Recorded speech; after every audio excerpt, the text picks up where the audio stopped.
bar. That extra gear, the first 3 steps. Huge strides in the performance. That I might not be the player I am today. All right, welcome to another episode of Behind the Gear. And today we are joined by my older brother and my older sister, Faye and Neil. Yay! Way younger. Yeah, well, we'll see. But yeah, it's kind of hard to believe that it's been 100 episodes. So I thought, I never really thought about it till we were kind of leading up to it, and then it went to like 90 and then 95. I was like, holy man, I got 100, like my 100th coming up, which isn't a big deal. But I was like, oh man, I'd like to do something a little bit different. And I've had Faye on before, but I haven't had Neil on before. So I thought, you know what, why not kind of give a bit of an inside scoop on my life, my childhood, and kind of where we are now and stuff like that. But Faye, where are you right now? Faye's my younger sister by 6 months. But go ahead, Faye. Wow. I'm so young. It's brutal. This is a brutal start, okay? Brutal brother-sister rivalry. Yeah, I'm in Toronto right now, sweltering in the heat. Yeah, it's beautiful. How's COVID in Toronto right now? How's the pandemic in Toronto? It's getting a lot better. I mean, it's still a weird time, and it's still like a lot of people, masked on the streets, and a lot of people still very apprehensive of going out despite the phase 3 situation. I don't know. I'd say it's a total mixed bag of where people are at, but being in a big city is always, I think, maybe a little more unsettling because things can just kind of escalate very quickly when you have hundreds of people on a streetcar or hundreds of people going through a Starbucks at any given time or any kind of outbreak that can happen. Yeah, for sure. Yeah. So, I mean, we've been sort of isolating because I was pregnant and now have a newborn. So, whoa. Yeah. Big news. Hey guys, it's been a while. I didn't even know we had a kid. We're unkies? We're uncles? Yeah.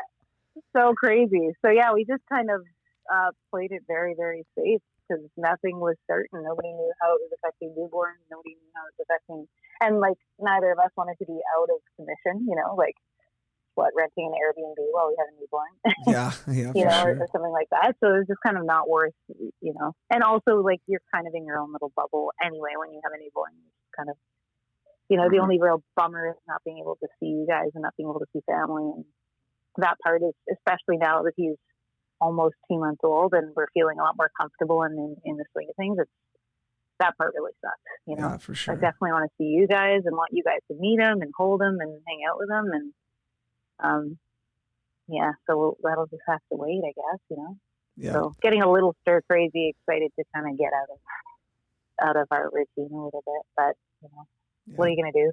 Just trying to enjoy the silver linings of it and know that this is something that's temporary and likely never going to happen again. Being forced to stay in and forced to kind of not be super social and forced to do something you're not used to doing for a long period of time. It's kind of been, I've found it a little bit cool in some ways. Obviously there's a ton of tragedy and trauma associated with it for so many people, but I don't know, it's been an interesting time to be pregnant and to have a child and to be able to really kind of hone in on our little family unit and rest and, not work as hard as usual and not be as stressed out as usual. And, so that part's kind of been cool, I gotta say. Yeah, no, definitely. It's also just interesting to watch what's happening in the world when these things kind of occur.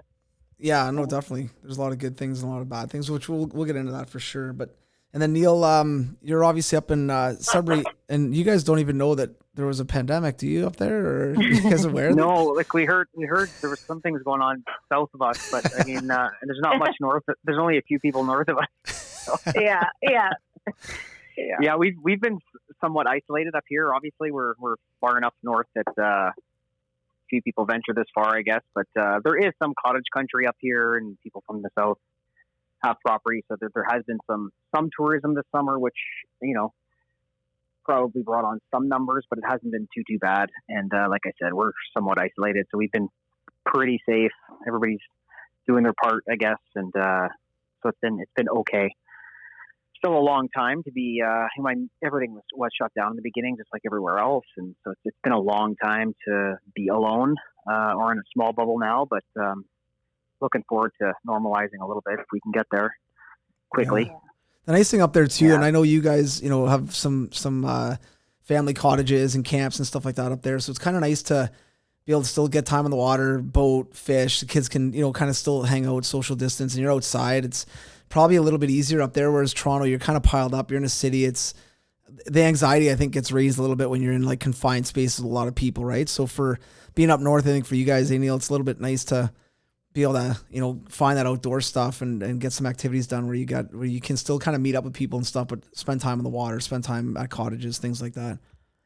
Yeah, it was, I mean, we had a really hot summer as well, so there was a lot of time spent on the water. The lakes were busy. I know all the outdoor places in town that sell outdoor watercraft and stuff were just slammed, and pool companies and everything, because everybody's just investing in their property or buying toys to play with during the summer because there was not much else going on. So lakes were busy. There was a lot of people out and about, but it was good because we're spaced out enough, and there's enough room and property and woods and everything that people were outside a lot and taking that all in, which was nice. Yeah. Still, maintaining safe distances and all that kind of stuff all the way through it. So it was good. No complaints about the weather and everything this summer, but it was still a different summer for everybody. A lot of people didn't come to town that usually come to town, and we missed out on all of you guys and family, and we're all spread apart. So we missed out on all that for sure. But yeah, oh, definitely. Yeah. Now Neil's, you got obviously two boys that are kind of right around my two's age, my boy and girl's age, and Faye, you had a newborn, and I guess kind of crazy times to have a kid and all that stuff. But going through that, having a baby and having two, I'd say, perfect role models in your brothers as far as parenting. Was it everything that you expected though? Because I mean, you're going through the pregnancy and you're hearing from other people and stuff as far as, oh, you're never going to sleep again, and oh, it's going to be so stressful and whatever, or it's going to be great, it's going to be the best day of your life and whatever. What was your experience going through it? I'll share mine. Mine were unbelievable. I'll share mine later. But what were your experiences like having your first child?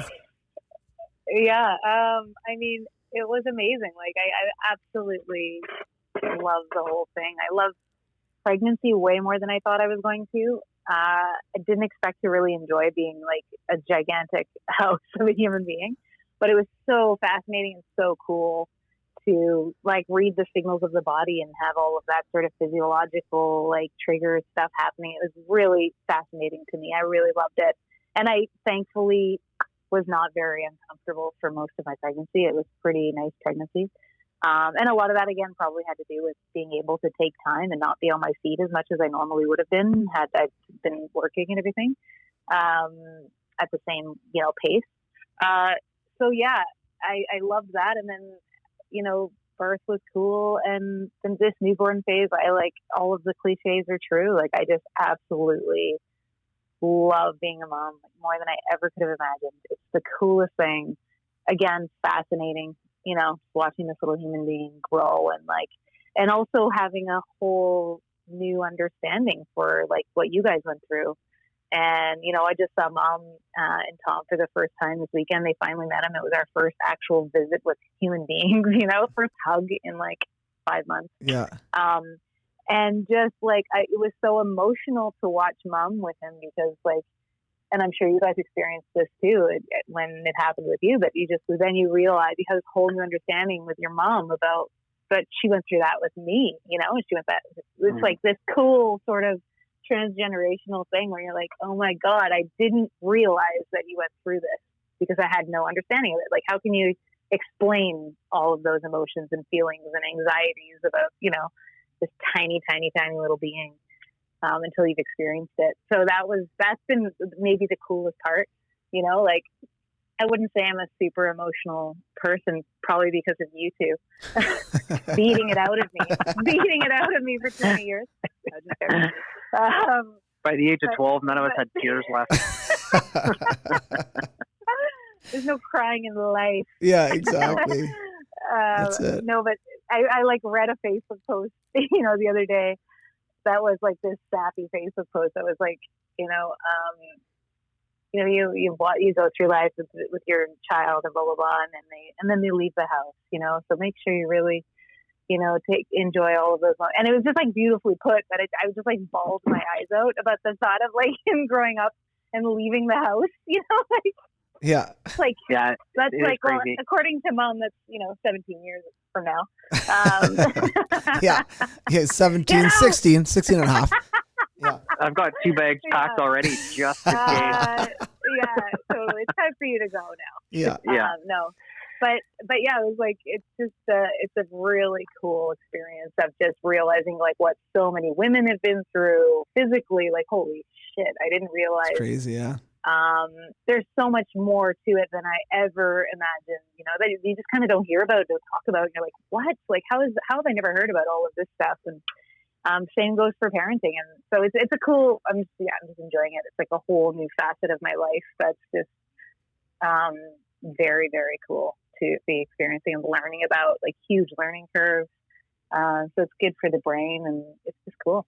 Yeah, it's cool definitely challenge. a game changer. Hey, Neil, what was it like when you had your, like, especially the first, like, with Kate?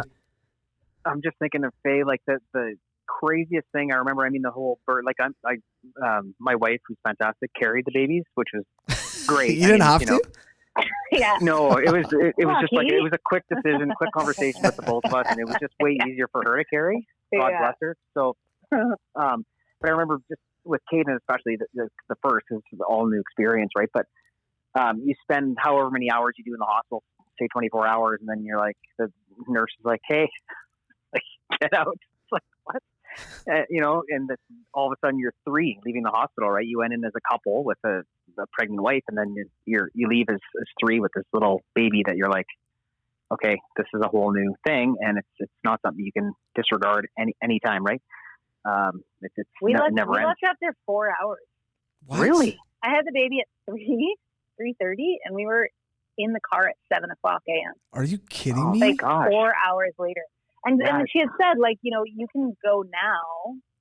Our midwife was like, you can go now if you want, if you feel comfortable doing that. Or, if you don't go now, you'll probably have to go in like 12 or so hours because you're going to sort of feel really exhausted and need some rest. Right. So it's like now and go rest at home, or it's like, in a day or whatever. That And we were is like, well, insane.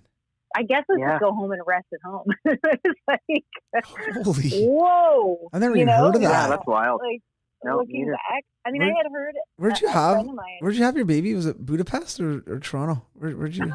Like, what? Yeah, 7 hours, Well, man. you know what?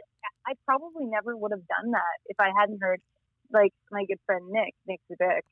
She told me her story about that happening to her. She was Really? like, I had the baby, and it was Easter Sunday, and I was supposed to have people over for family over, so I was like, I guess I'll go home. And for her, it was her 3rd baby, but she said, like, it was like 8:00 or whatever her story is, and then at 1:00 she's at home with like family over, being like, what am I doing to myself? Wow. Oh, And my that gosh. like blew my mind, and I was like, I can't believe that. I thought you were at the hospital for like at least a day or a couple days. And so I think her telling me that story got me a little prepared for that possibly happening, and our midwife had told us that could happen. And then on the day I was just like, well, like, I can't, like, I could definitely stay here. And looking back, I wish we had, just to kind of maybe get a few other tips and tricks from nurses and stuff.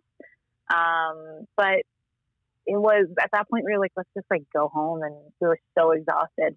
Yeah, for sure. Yeah, it's insane. Yeah. I remember looking at the clock when we got home, and it was like 7:45 or 7:30 or whatever. And I was like, this is a 4-hour-old baby, or like a 5-hour-old That's baby. Like, crazy. That is wild. Yeah. I think they gave Yeah. us 24 hours, I think was sort of the norm when we went in, but yeah, I coming up my back stairs, I threw up halfway up the stairs. Like, I Oh, nice. probably shouldn't have come home. I was just like so exhausted and No, I bet. sore, and like I was like, maybe this was a bad idea. They make them tough up in Sudbury, They make them tough up there. yeah, really. Totally. Yeah. I would have cried, but I'm not allowed. So, Yeah. No, to your point though, Neil, like, you're right, man. You all of a sudden 24 hours or 45 minutes, whatever, doesn't matter. You leave with a baby, and it's like, man, I just don't want to break it. I just want, it's crazy, man. You have no idea what you're doing, really.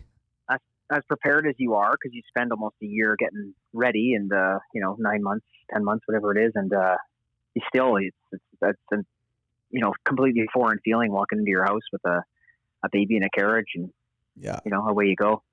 Yeah. It's nuts, man. And it's so scary. Like, I don't know if it was as scary for you guys, but I mean, like, I definitely check them like 1,000 times a night to see if he's still breathing. For sure. Wow. Especially as the naps become longer, and then you get like 4 hour stints, and you're like, "Oof, this is crazy." Because at the beginning it's an hour, 30 minutes, whatever it is. Yeah. And you're like, you're in there constantly, and then you don't sleep. You get used to that, and then you just really never sleep again. Yeah. Awesome. I mean, we're on year 9, and we're still woken up at least once every night. Oh God! If we don't get woken up, we wake up and we're like, "Wow, what just happened? I think I slept all night." Oh my God! Yeah. It is what it is. Somebody always has something on the go, or Yeah. And that whole thing about about them growing up so fast and stuff like that, like it's definitely true. But man, sometimes it feels so long. It's like you're only 5. Like, come on, man. Why are you acting like a 5-year-old? Because I am 5. Oh, okay. Yeah. How much longer are you going to be 5 anyway? Yeah. And then when you do sort of get, sleep, and you guys know this too, you go ahead and you get a dog. Yeah. Yeah. Oh, like great idea for punishment, eh? Yeah. Yeah, great totally. idea. He's so cute though. So doggy. Now, since most people are checked out right now because they're just talking about kids and giving birth and stuff. When you think of like, but I mean, I don't know, when I first had Maddox and then Hal and stuff, you have this like little, like, kind of like you were saying, Faye, this little, nugget basically. And you're doing your best just to keep it breathing and sleeping and moving as far as, staying awake and sleep and and all that stuff. But I found myself fast forwarding through their whole life. Like, I'd go for a walk and I think of them when they're throwing a ball and then playing a sport and then graduating college and then getting a job. And like, I look at like, cause I still don't have any idea how to get my kids to like the next year or the 5 years or to high school. Like, I have no idea how that's going to play out. Just take it day by day and hopefully don't mess them up too bad. But I found myself looking at like the whole gamut, like looking at their whole, like, what's this kid going to be like when cause now you see, your little baby and you're like, what's that kid going to be like when they're 20 years old? Is he going to be a good kid? Is he going to be a pain in the ass? Is he going to have friends? Is he going to be an outcast? Like, you don't know, right? So just, it's kind of overwhelming, when you think about it like that. It's a big job without knowing it, right? The day-to-day stuff and nipping everything in the butt and sort of pointing them in the right direction. You can only do so much between them ordering you around and yelling at you. You can only get so much direction in there, but then you are out in public or somebody's one of their friends' parents or something say, "Oh, they're so polite," and blah blah blah, and it's like, oh, okay, some things are clicking. Yeah, that's all that you could ask for, really, right? Oh, it's sure. interesting what you just said, because you said like it's a job, and it's like, obviously people say that all the time, but that is something that in a really positive way I've been really feeling lately is like, I mean, thankfully, Vic and I are both home right now, which is incredible. I think of a lot of women, who probably I think both of your wives too, like, you guys are home for 2 weeks or 2 months and then you're off to work for 8 hours a day and she's home alone with the baby, At least we're both home right now and able to kind of set up all of these systems, we have all these systems going. And it's like this challenge to like create the best kind of most organized system for success, to try and get this kid like optimal in every level, like you're doing enough of like the exercise to get the development going, and you're doing all this and you're trying to fit it all in. And and it's sort of this challenge of like, okay, how can I best raise this child and equip them with all of these like common sense and like, learning, like make them a great learner, self-learner, self-soother, good sleeper, like all of this, to have great vocabulary. But like, there's so many things that you're trying to like nail. Like, I mean, it's still so early for me, so I'm just thinking about all of these things that are like down the line. Obviously, right now it's just like eating and sleeping, but yeah, it's this cool life challenge to like raise this incredible human being that's going to go on to do amazing things like by themselves independently someday. I think you'll get over that though. I think Because I've definitely gotten over it. Yeah. No, but I think in the beginning you're trying to like get every edge you can to make your kid, a little bit better. Like, oh, he's going to learn how to read quicker. She's going to learn how to walk quicker. And I think that's natural for sure to like, you want your kid to be, but I don't know, man. For me, I kind of dropped that a little bit. Like after a while where it's like, I don't really like, not that I don't care. I think both my kids will be able to eat with a fork and a spoon and a knife by the age of 15. They're going to be able to hopefully read and write by the time they're 19. You know what I mean? Like, obviously they're trending the right way right now, and you're going to like read to them. And, I think the routines you establish now are huge. And I think honestly, like we talk about this a lot on this podcast with athletes and when they get older and what separates some of these athletes, and as they get 13, 14 and older. And to me, it's good people. It's good, like a good teammate, a good leader, some of them obviously. But I think that all begins like where you are at now, Faye and Neil, like, it starts at like 1, 2, 3, 4, 5, saying no to your kid, making your kid be accountable for things. Like you made, whatever, you made a mess, clean it up or whatever. Like, but we're all around, you're around, Neil, Faye, you're around, I'm around parents that don't do that. They're still, roadblocking their kids. They're still answering questions for their kids. They're still, and I had a meeting today with a kid who's 14 years old. I think he was 13 years old, 14. Asked him a question. He's just like, and looked at his dad. And I'm like, no, I'm talking to you. Like, you got to answer this question, but, and that to me begins at 4 or 5 years old. A little guy, little Uncle Dwayne asks Kate a question and like, no, Kate, you answer him. You know what I mean? Like, he's asking you, he's not asking me. And I think it's really important that those kind of, so what you're going through right now is I think super, super normal. Like you want your kid to be little baby genius and he'll probably walk at 5 months and throw a ball at 7 months. And But it's more like that's where I feel the pressure is exactly what you just said. It's less about like hitting milestones and more about like being a good human being. Yeah. You know what I mean? Like being a good decision maker, like making a series of wise decisions in your life. And obviously the mistakes are what shape you in your life and you have to make a bunch of them and you will inevitably. But it's like how, it's that part. It's like making this person like confident, self-assured, a quick thinker, like those kinds of things that get you through. Yeah, definitely. They learn so much from watching too, though, right? So that depending on the type of person you are, you surround yourself with, they're going to learn just as much from what you tell them as they will from watching others, right? So I mean, and you guys surround yourselves with good people, and so they're going to be watching that and taking away from that how to act around people and how to be with their peers and how to socialize and how to react and how to answer adults. You're totally right. And like Dwayne said, having them speak for themselves and being accountable. I mean, so many people that we meet, we cross paths our age or older, never take accountability for anything. That's a major issue, right? Yeah, definitely. Yeah. So teaching the kids that your actions are going to cause something, and then you're accountable for it. Just don't blame it on me or the dog or whatever, right? Mm-hmm. Yeah. Mm-hmm. Oh, for sure. Yeah, totally. So I had life lessons. Yeah, totally. So I had a childhood memory moment yesterday. So yesterday I picked the kids up. We got home whatever time, early afternoon. Maddox and Hal wanted to go out play outside, so yeah, no problem. So Maddox threw his rollerblades on, and then Hal wanted to wear hockey equipment. We got this goalie equipment, like small secondhand, like road hockey equipment, whatever. So Hallie's in full goalie gear, like goalie pads, blocker, glove, chest protector, stick that's too big, her hockey helmet. She's in net, and we're playing like Maddox and I are playing like one-on-one roller hockey, whatever. And Hal's like actually like trying. She's not good, but Maddox is ripping balls on her. I'm like, dude, like she doesn't. Sounds familiar. Yeah. She can't even move, man. Right? So what do you mean? Yeah. And then this was my that was more like a flashback. Yeah. So there's Faye and Neil and I playing, and then the big moment for me where I just started laughing was Maddox, like we were playing whatever. He throws the ball, shoots it on net, misses the net, goes like in a big tree, and he literally just goes, "I'm done," and just skates up to the garage, takes his rollerblades off, and goes in the house.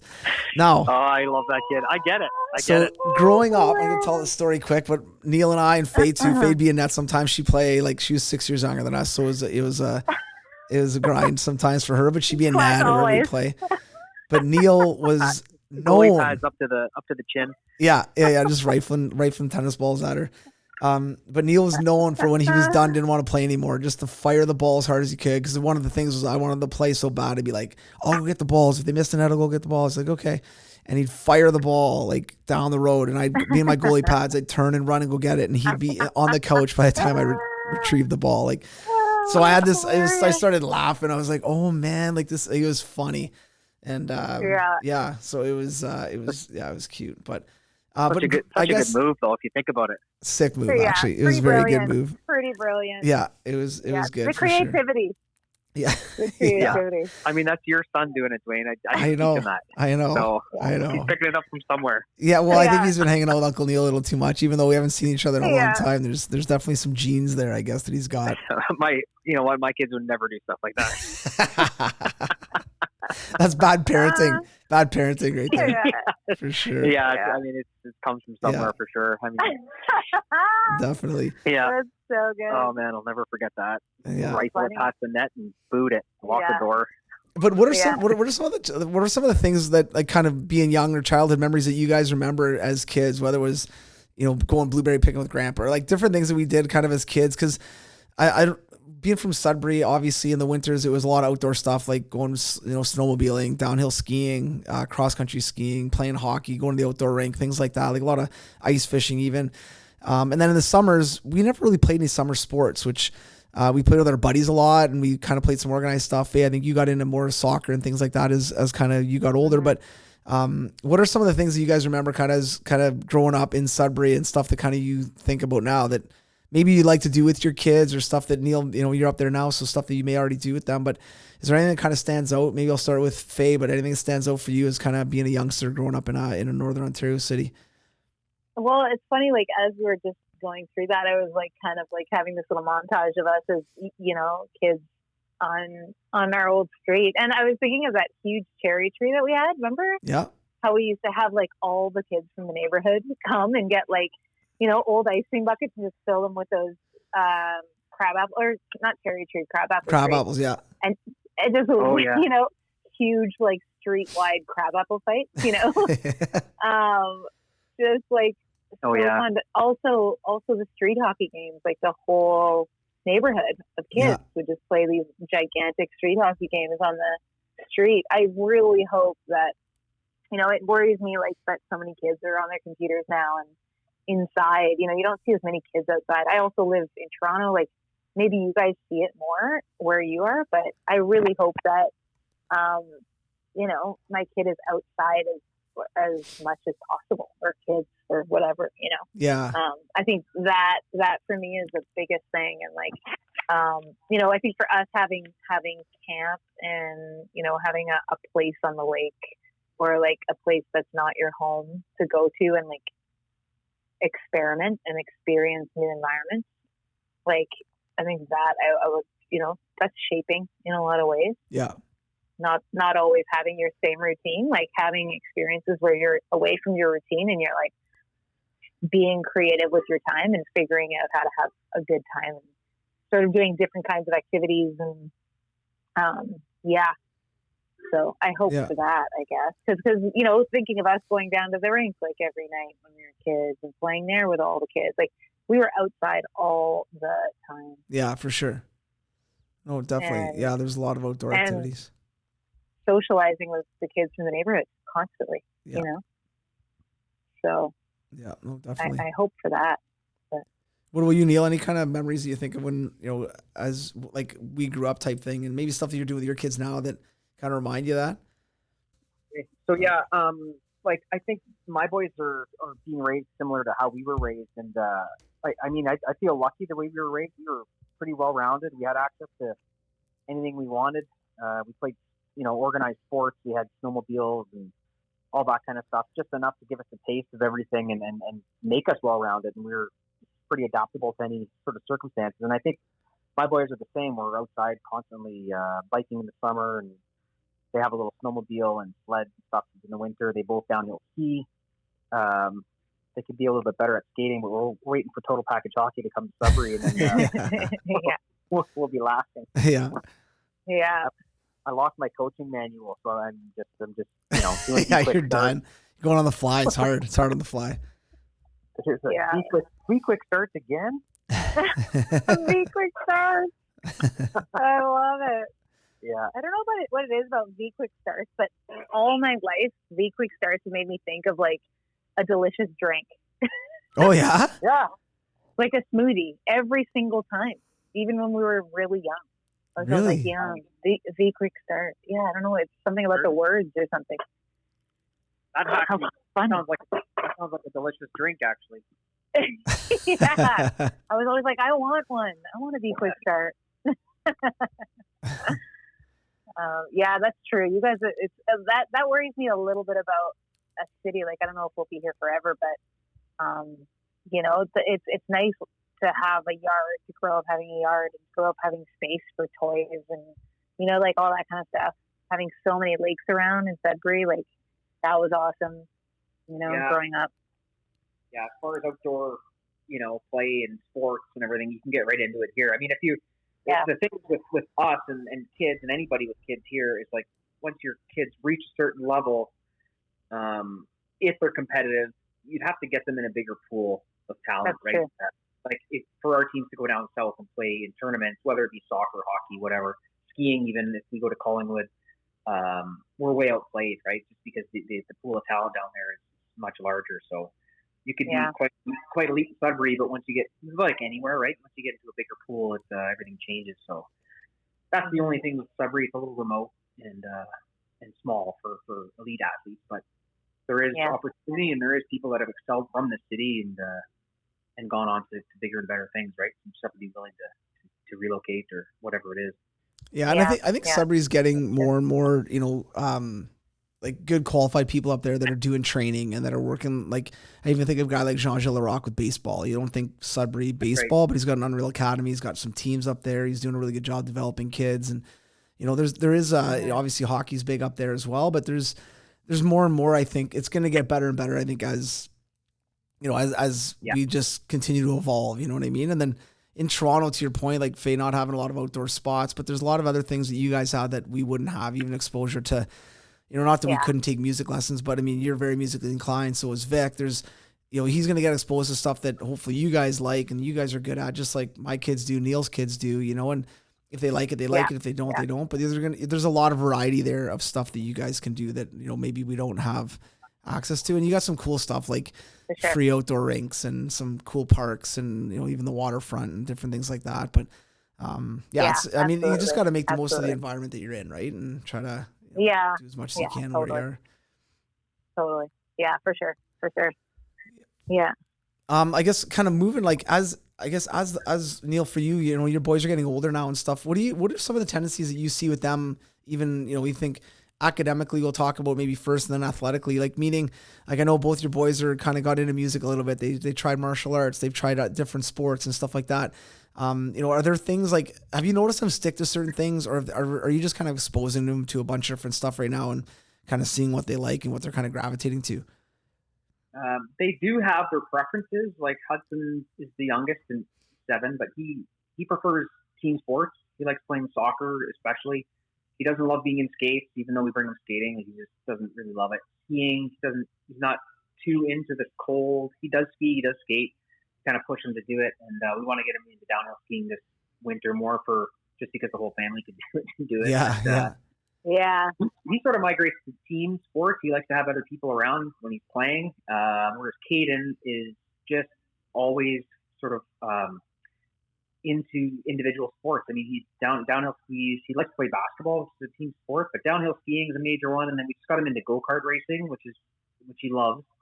Totally random. That was kind of off the charts when that flew through. Yeah. I was like, whoa, what?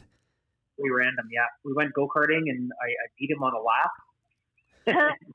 And then he beat me. He was just hooked. Like, so we go every Sunday.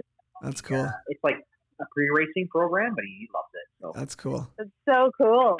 So cute. And then music and stuff, we're still kind of dabbling in.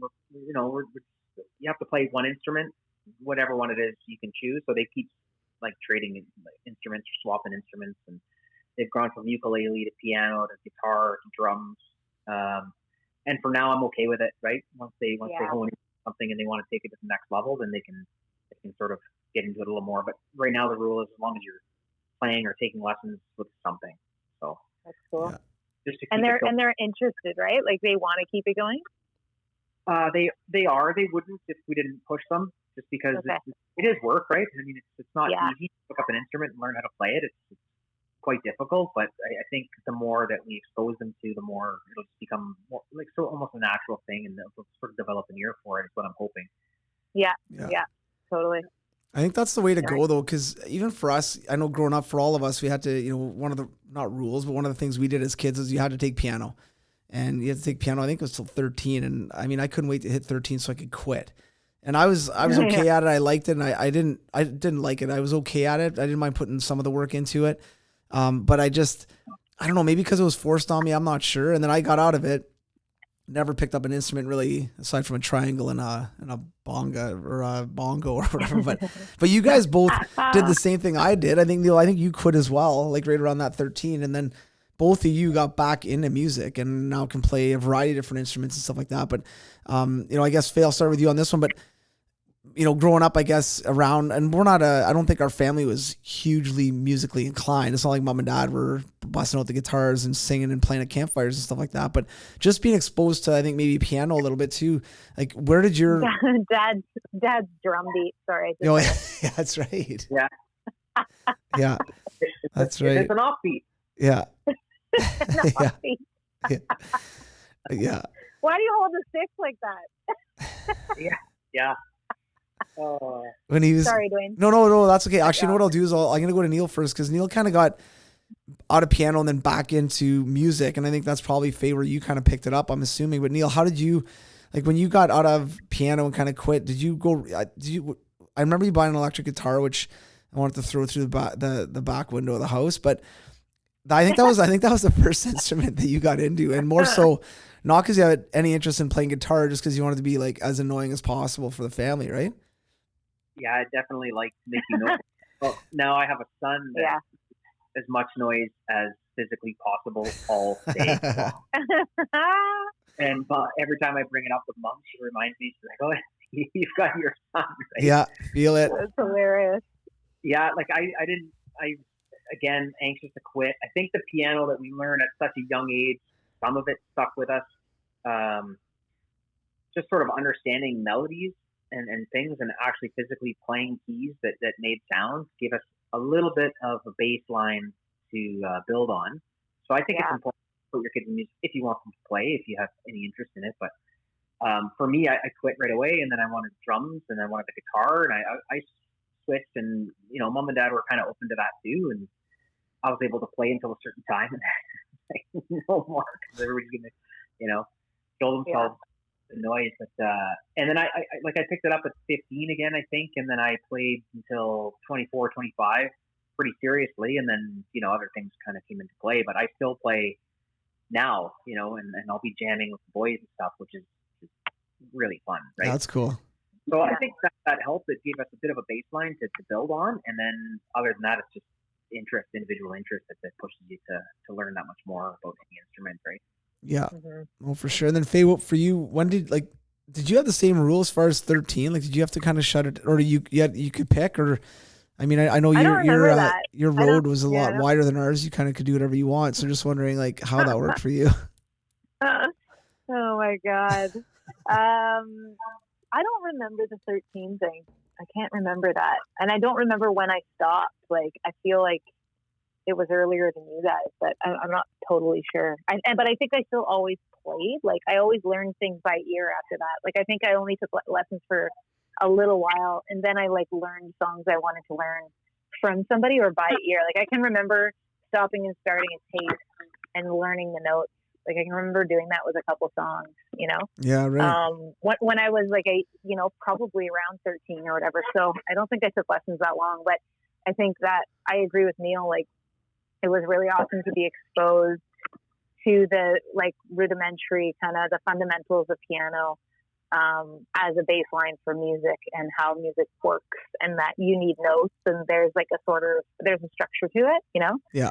I think that definitely set us up for being musical or musically inclined, as we grew older. But I think in the same way that, you shooting balls with tiny rocks mixed into it at me and net. Neil was like, okay, I want to try this song out. Go play drums with her, learn how to make a beat. You're off. You're off. Oh. No, you suck. You're off. But then it was awesome because I ended up being okay at it, you know? So it's like, you know, like Neil was saying earlier, like it makes you well-rounded to have to do many things. And I think that's translated into us as adults where we can kind of be easygoing about trying new things out and like pivoting in life and joining in to whatever's happening and do okay at it. You know what I mean? Like, so that's definitely been like an asset throughout my life. And I'm sure it is for you guys too, just to be able to kind of be the Jill of all trades. And yeah, it's so definitely I have, you know, both of you guys to thank, probably because I'm so much younger, but for exactly. shaping the way, you know, teaching me how to, you know, be a persistent athlete. And then on the other hand, teaching me how to be, you know, a persistent musician or a creative, you know, slightly counterculture person. That I think Neil showed me that, you know, or exposed that world to me, you know, creativity and counterculture and obscure, cool, artistic things, you know, including like going to Taiwan or whatever, you know, like just off the beaten track ideas that I wasn't really necessarily seeing in my view. And that was awesome. And it always surprised me and made me sort of be more aware of digging a little deeper and looking for things that are outliers or you know, whereas for you, Dwayne, you know, huge part of my life was like watching you work extremely hard at one thing, you know? So it was like, you guys have always been pretty opposite in that way. And I think I feel very grateful and know that it was a huge benefit to my life to have both of those as role models, to see both of those ways and to take a little bit from column A and take a little bit from column B, you know? Yeah. And ultimately be, you know, very much a blend of the two of you and move around quite a bit still as far as what I've done in my life and how I live, I guess, you know, and work and what makes me thrive, I guess. But yeah, I'm very grateful to have been able to watch you guys do what you've done and see where that leads and have that kind of exposure. Well, Neil and I should send some invoices for mentorship fees, for like being good mentors. Yeah. But I think like the one thing too, growing up though, you know, especially Neil and I are really close in age, and I think Neil and I are very different. And growing up, Neil, like we got along really well as young kids, and in our adolescence we got along, but we all obviously fought a lot, and I don't think we got each other. Like I didn't understand the artsy side of you, or sewing patches in your jeans, or, you know, getting into this trend, and you were trend, like you were, and probably part jealousy, just that did look cool, but I was going to bug you about it because it was so stupid that you had a sewing machine out, you know what I mean? And right. And then I was more on that jock side and just like more, you know, trying to do sports and whatever.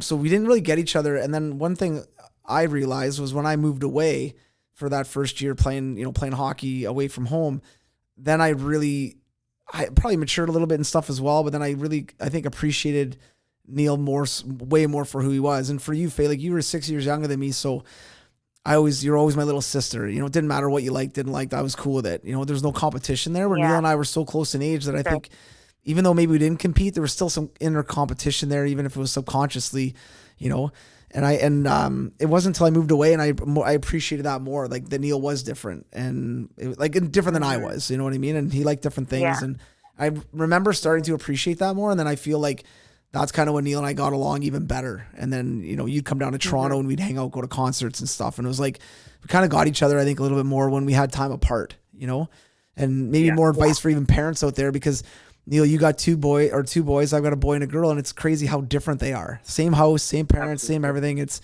you know, and teaching them that it's okay that he likes this or she likes this or he likes that or he doesn't like this. That's okay. But just kind of teaching them at young ages that it's okay to be different, you know, and hopefully, you know, kind of harvesting that relationship. But I don't know what it was like for you, Neil, but that's kind of my take on how kind of our adolescence went as far as, you know, going through teenage years and then kind of beyond, you know?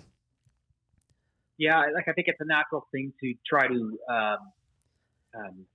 have an older sibling that's proud of you, like just as your parents, you're constantly trying to impress them, but at the same time, you're chasing your own dreams and thoughts and doing your own thing. So there's a bit of turmoil there when you're, especially as the middle child. I'm not going to get deep into middle child. Yeah. We were definitely different. You being a little more competitive in sport and everything, and then not being angry, but almost disappointed that I wasn't as competitive in sport. You know what I mean? So you're constantly pushing to get, well, come on, let's play for another hour. And I'm like, well, I'd rather go do that, like sew patches in my jeans, which for you is completely foreign. You're like, yeah, I don't get it. But then, you know, you go through stages in your life where you are completely different. You're too immature to handle it or understand how people are different. And this still happens daily in our lives, right? You're working with people that you just don't gel with, and you have to figure out a way to make it work. So the same growing up, and until you mature and surpass that, like when you did move away and there was a bit of absence between us, and you matured because you're living on your own, and then I would have changed too because you were gone and you weren't there anymore, right? So you sort of go through these points in your life, and our kids are going through it. I mean, they're arguing like cats and dogs, and the next minute they're building a Lego house together, you know. So it's up and down and all around, and they're completely different. So you can see the times in their life they're going to argue and sort of separate, and then they mature or past that, and they start understanding each other, and then they're the best of friends, right? So it's just that kind of happy medium to give each other the space, and I think we did a pretty good job of that too. And sort of, you know, mom and dad kind of just letting us all individually, all three of us, do our own thing, but keeping us, you know, moving in the right direction, basically. So because there was tough times where you and I fought, and then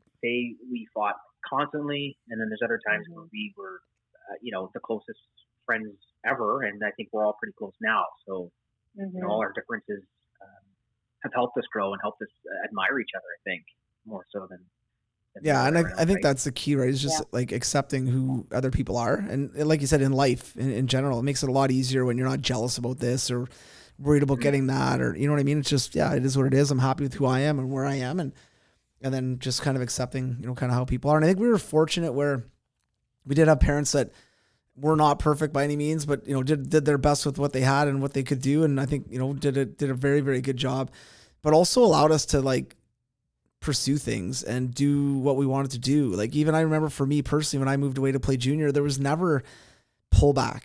There was never once pullback from mom or dad saying, you know, maybe not yet, or you're too young, or it was never, you know, and it was always go, go, go. And I'm sure for you guys, you know, both of you, Neil, you left to go, you know, kind of pursue a little bit of school, and then out in Banff, you know, so moved away like cross country basically. And that was it for you in Sudbury basically for, you know, then and for years and years. And Faye, same with you, kind of moving away and even working in the summers, you know, moving away from Sudbury, working in the summers, and then going away to school. And then that was kind of it for you in Sudbury, you know, but there was always, I think they really kind of encouraged us to go and spread your wings and find new things and check new things out and go, you know, find out, you know, what else is out there type thing, you know? So I don't know what it was like for you, but go ahead. They were always, very encouraging. I remember talking to mom about moving out west. I was 18. I think I was 17 at the time, actually. I was going out to start work when I was 18. But anyway, there was no question. It was like, go for it. And you could see as a parent how difficult that would be. You'd be like selfishly, I want you here because I know you're going to be safe or whatever. I mean, for your life, meaning me, mom and dad were like, you know what, go ahead and have fun and do this, do that, keep your head on straight and go for it. Yeah. So like, okay, right? And then we all had that about the same age. We all left home and did our own thing, right? Yeah. All different things, but we all kind of spread our wings and did our own thing, which is amazing that, you know, our parents are so supportive of all that. It's funny. I was talking with mom about that this weekend because I was saying, like, you know, like I was talking about earlier, just this like sadness at the thought of this kid growing up and then leaving the house. Like he's so new right now, and I'm like, I can't imagine him leaving, you know. And so I said to mom, like, it must have been so hard to let us go, like to let your kids go off and do their thing, you know. And it was so cool, you know, her just saying like, you know, it is, but you can't get shocked, you know.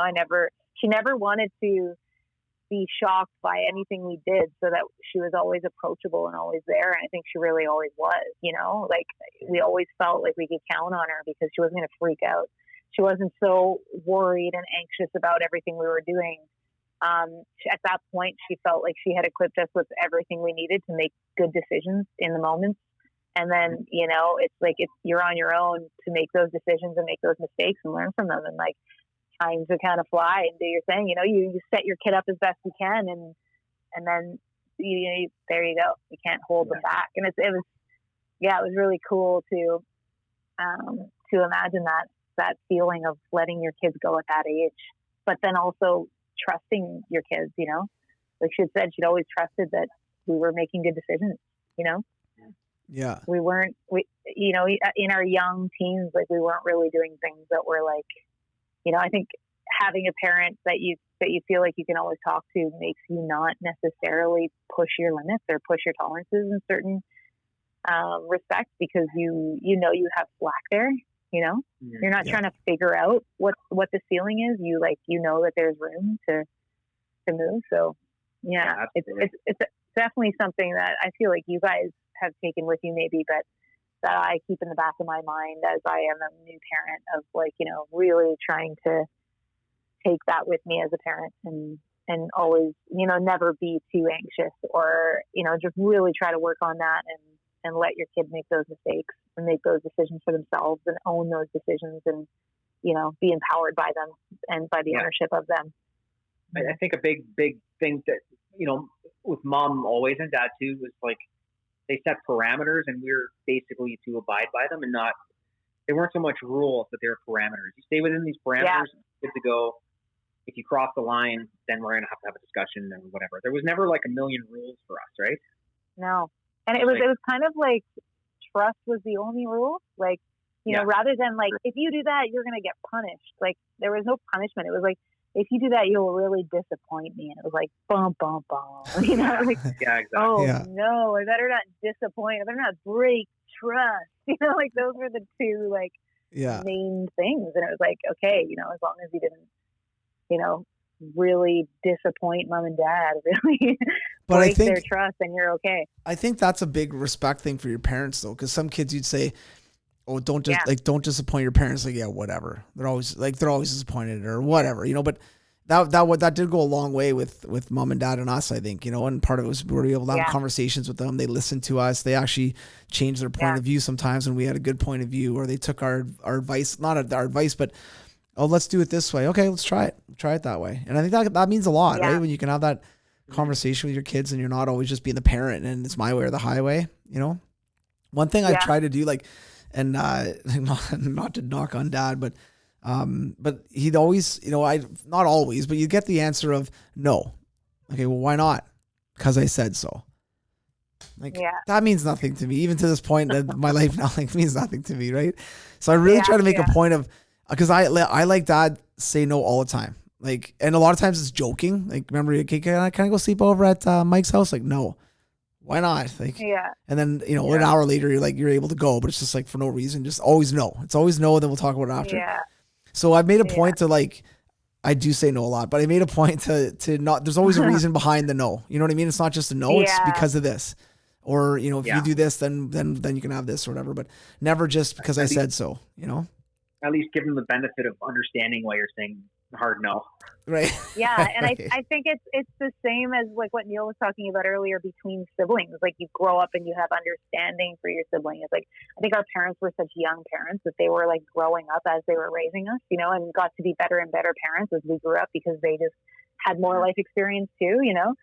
And I guess that's inevitable at any age that you parent, but like, I think that's a huge part of, I would imagine, of parenting too. And just like relationships in general, whether it's with your child or with any other person on the planet, is like, the more you understand or attempt to understand where that person is coming from, the more things just can flow. You know what I mean? Rather than being like, no, I can't go for no reason whatsoever. You know, then there's just being on the defense, being frustrated, being angry.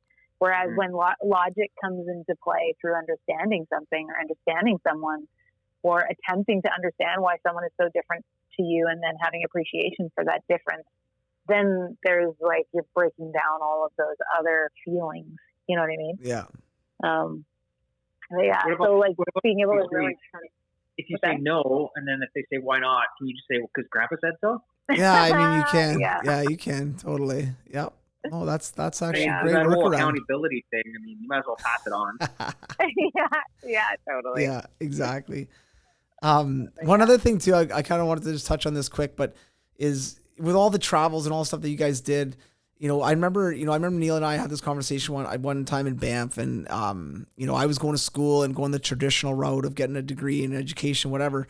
And I remember, I think we had a kind of a heart to heart basically, and Neil kind of felt like I haven't, I came out to Banff and I never really finished at that point my college, and I just worked, and and for you, like, looking back on that now, for me as an older brother, I'm like, man, you have a van, you have a motorcycle, you have like snowboards, you have skis, like you're living a life, you're making money, you got a job, like it was awesome, But I remember talking about this, and I said, yeah, Neil, I'm going to school and I'm in my second year, whatever I was, but I was like, you're getting a whole different education. Like I could drop you anywhere in any place, and you can, you know where to go, the from like, a tourist to a local pub to, you know what I mean? Like all this stuff. And I was like, to me, even with my kids, I think there's something to be said about, there's the traditional education, which I got my own views on this more and more as I get older, as far as what a rip-off university can be at times.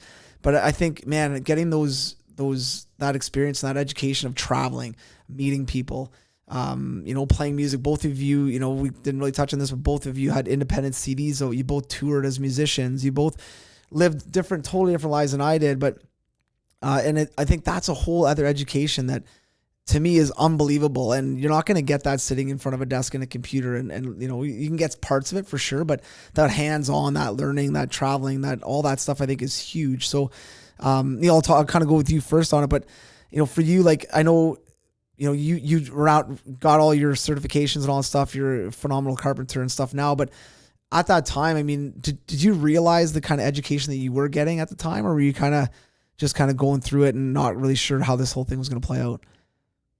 I never really considered it an education. I would now, because looking back to where I was at 17, 18 years old, living across the country, working for a living, paying rent, just completely living by myself, and just seeing other parts of the world in Canada, and was amazing. And it was an education. I learned a lot, right? I ended up going back to school, like you said, for my carpentry degree and everything like that. But back then it was just about working and living and experiencing this whole world, right? Yeah.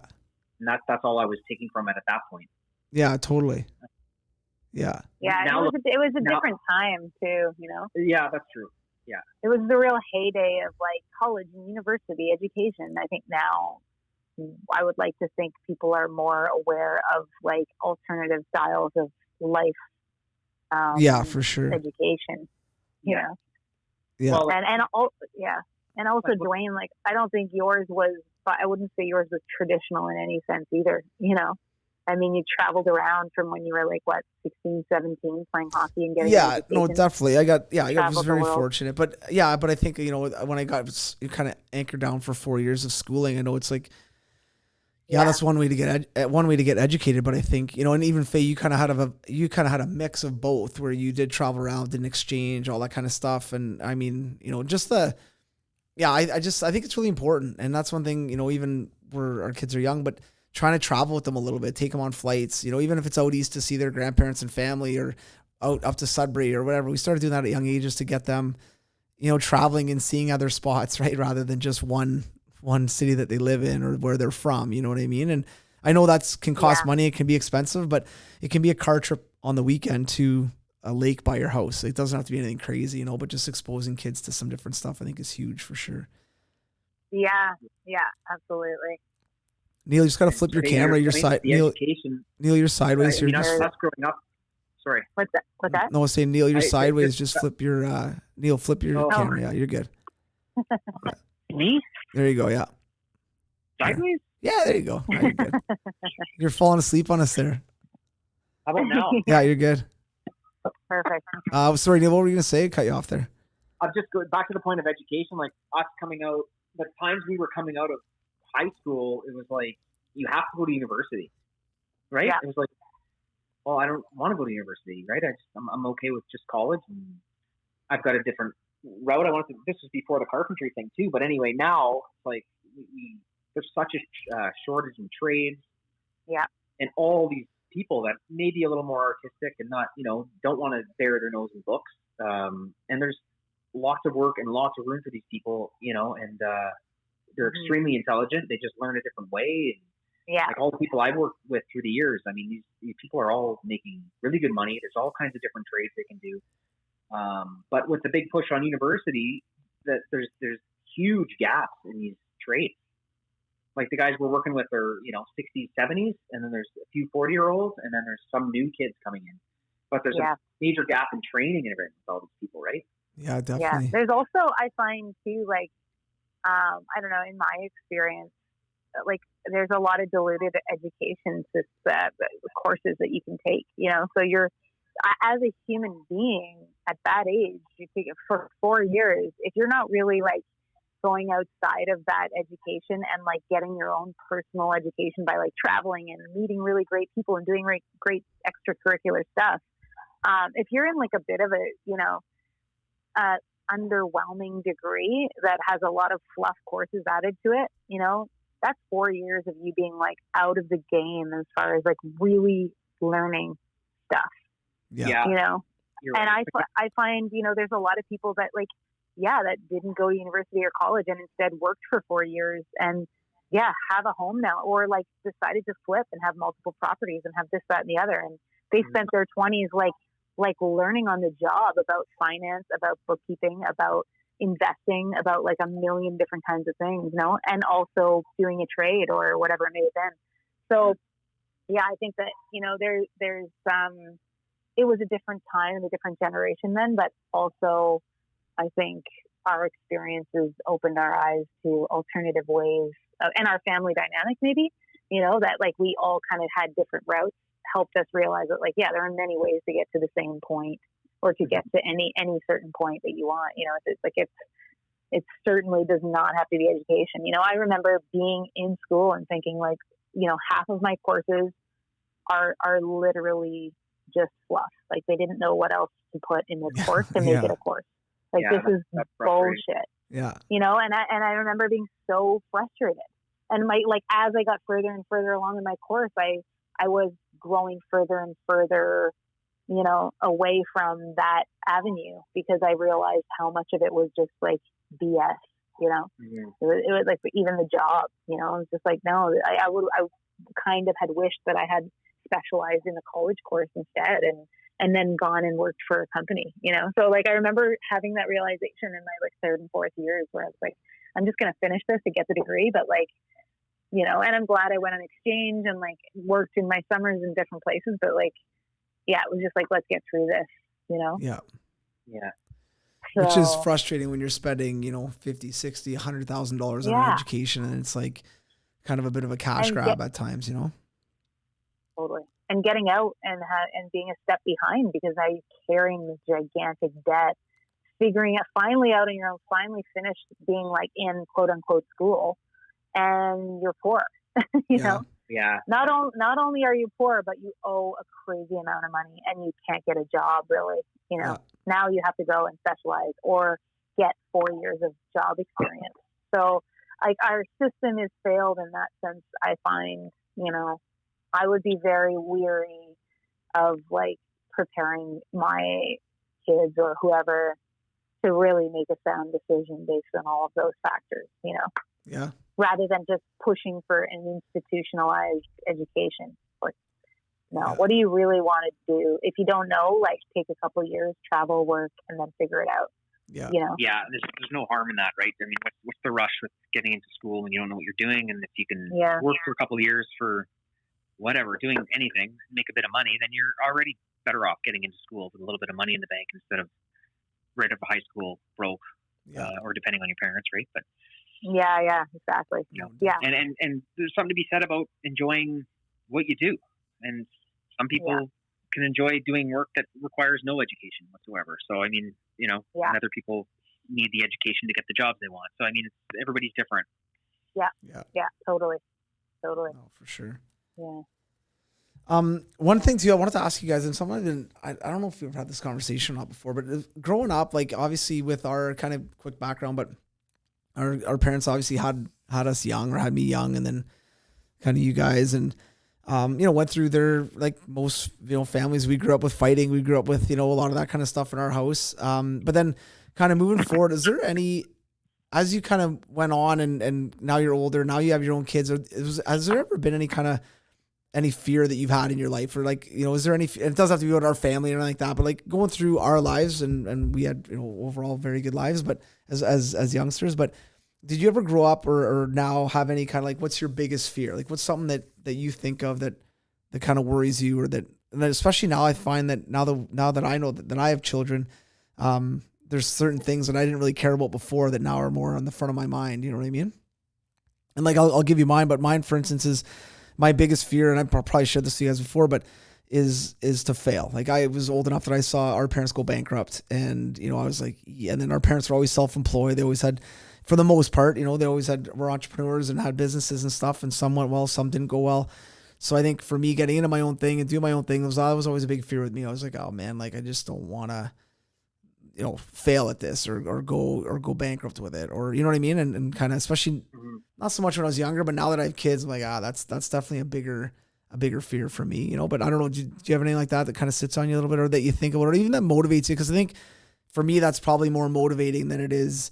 I don't think about it and get depressed, or don't think about it and worry about it. I think about it more like, hey, get your butt in gear and get, doing stuff, Yeah. And just, down the same vein, I would imagine it's like, just having the kids set up so they get to an age, and it's not like, well, you can't go to school even though you want to, or you can't, whatever it is, right? Just not having the resources. So I guess it's like I said, it's along the same vein as it's not failing like in business or anything. I'm not really afraid of that. Everything's sort of worked out, and we all sort of have the same frame of mind where you kind of don't fail, right? If you see something going sideways, you change routes pretty quick and keep it afloat, right? But it's just with things like this, the COVID and pandemics, and it's like, so there's so many things that are out of your control that you could be cruising along a straight narrow path, and you see the goal, and then something happens, you get sideswiped, and then what, right? So it could be health, it could be anything. So that's a bit of a worry, and I'm sure I'm not the only one. I'm sure pretty much everybody's thinking that, especially with kids and everything. It's like, I want to keep these kids set up so they don't have to go through hard times. Hard times aren't so bad because we learn a lot from them, but they're tough. Right? Yeah, you don't want a kid to be going through anything, or you want to have the opportunities. You want to be ready for anything with them more so. You know how our lives don't really matter anymore. Yeah. Set so them true. up and get back somewhere.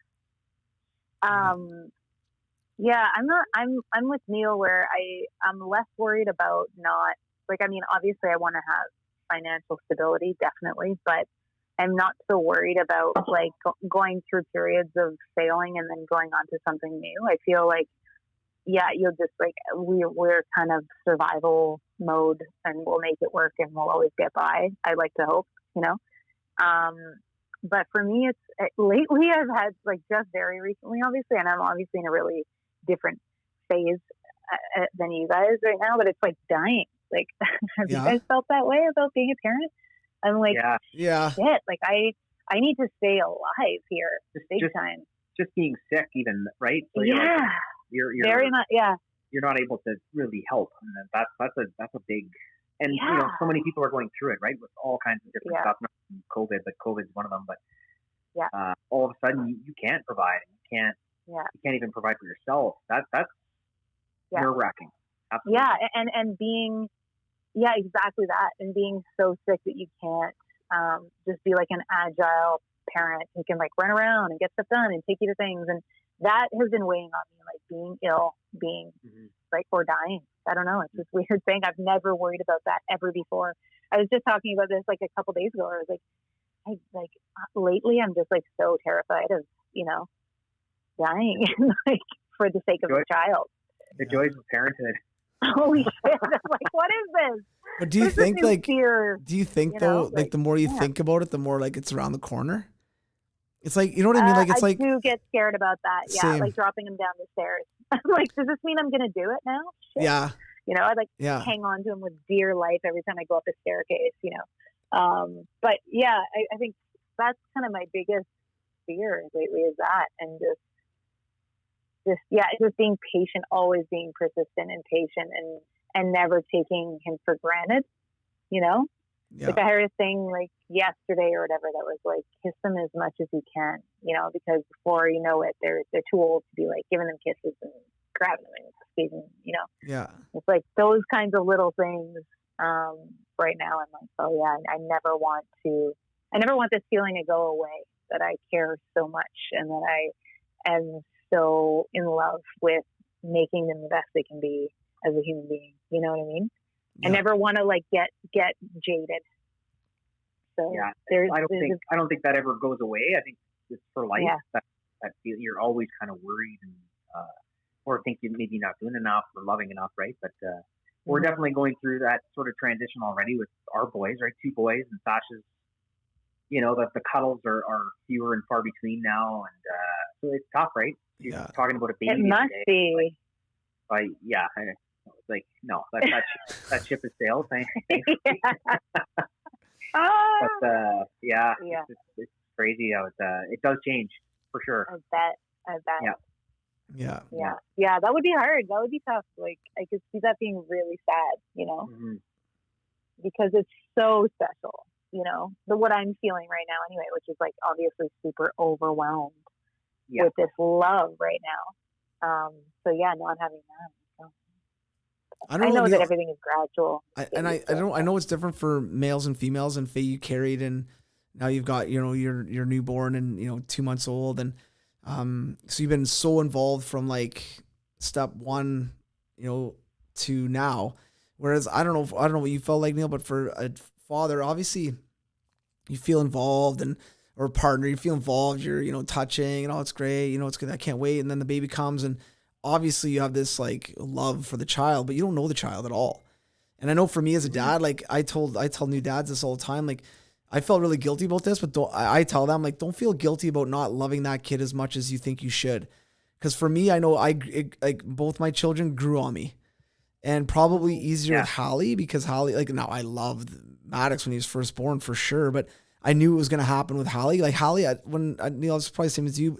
When you have your second child, it's a joke. Like everything's just not a joke, but you know what's coming. You know it's easier. Like bath time with Maddox was like a porcelain doll, like trying not to break him. With Hallie, it was like one leg rubbing her down, putting her on. Like it was so different, you know. Yeah. And I think totally different. The love for me, anyway, is like obviously I love my child when he was born, and you know he was in the ICU for a couple. So I'm like, you know, putting my hands in to touch him for the first time. Like I've got tears in my eyes. Like I love the kid, but I don't know the kid.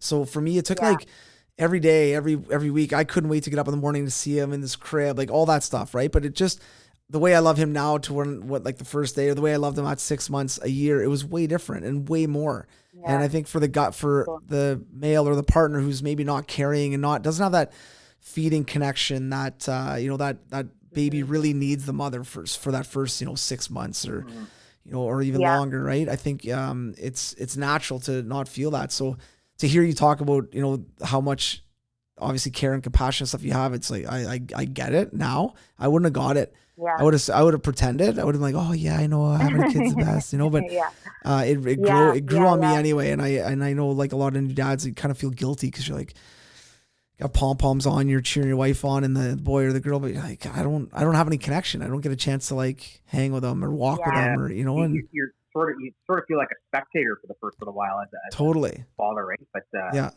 I mean, there is an initial bond, and then this is a bond that you have to sort of build on, right? And then you kind of get your own bond going with your son, as they grow up when the mother's not around, and then things really start to flourish. Right? I feel. Yeah. But, 100%. It is a different time for sure when you're just kind of sitting there like, I should be doing something, but I don't know what. It's kind of like it's other than annoy everybody. Yeah, it's guilty central though, right? Like you can't feed.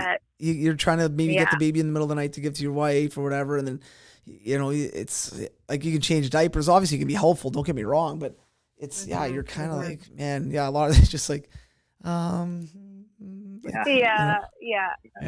see that for sure. Man. It's crazy. Wild. Well, listen, we're gonna have to. I don't want to keep you guys forever. I really appreciate the time coming on for the episode today. It was awesome. And We'll have to get together. I know it's been a little while. We're talking about maybe trying to scoot to Toronto on. Drive by. But yeah, we'll try to. Speaking of the. Yeah. Yeah. But yeah, we'll have to get together here in the next little bit and get a chance to kind of get the family back together and get all the cousins back together. And the newbie. I can't wait. Yeah. Missing everybody. Absolutely. For sure. Thanks for having us. All right, no, it's great, man. Yeah, thanks for coming. And next time, maybe we'll upgrade your internet from 1982 to 2020. Hey, what do you guys think? Yeah. By episode 200, we'll just be holograms. You guys will be right here. So like, just cardboard cutout. Yeah. That would be awesome, actually. Yeah. Our internet's pretty new up here, so I'm surprised it works for this long. I got my phone hooked up to a car battery, so now it's lasting a while. Perfect. All right. Well, thanks again, guys and girls. Yeah, thank you. All right. Okay, love you. Okay, love you too. Okay, bye. To kind of raise that bar. That extra gear, the first 3 steps. Huge strides in the performance. That I might not be the player I am today.